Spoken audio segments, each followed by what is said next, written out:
Ay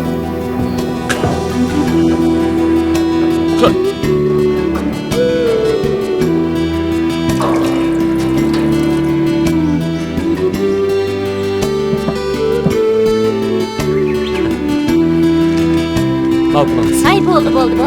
Sep qo'ying. Qandoq bo'ladi? Elam. Bo'ldi. Elam, unda qilmang, elam. Bo'ldi deyman. Elam.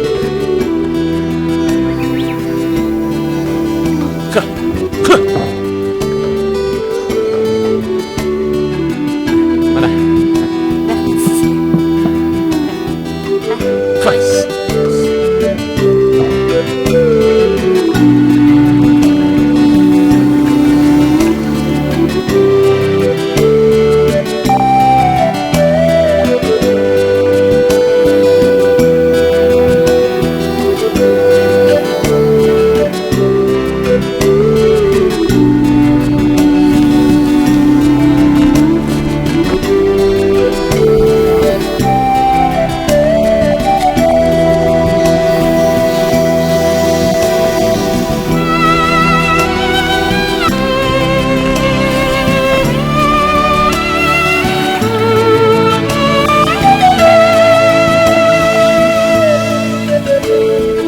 Bizning bu yezida zaman-zamanlardan tortib hech kim shaharga sutga kirib setib boqmagan edi.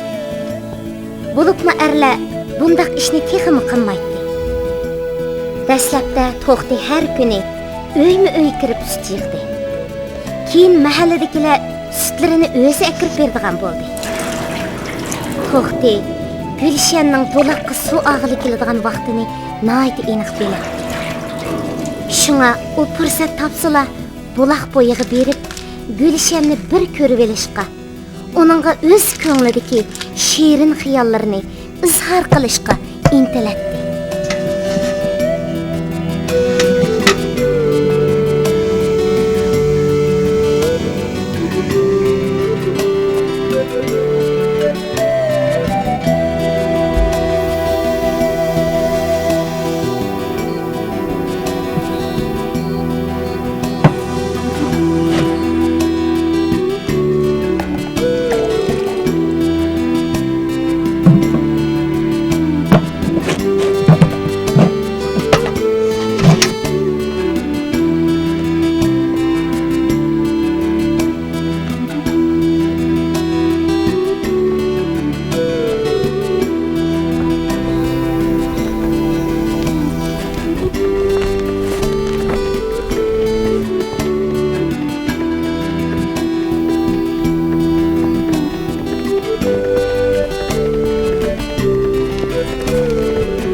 Men sizni ketib qolarmikin deb aldirabla kelib edim.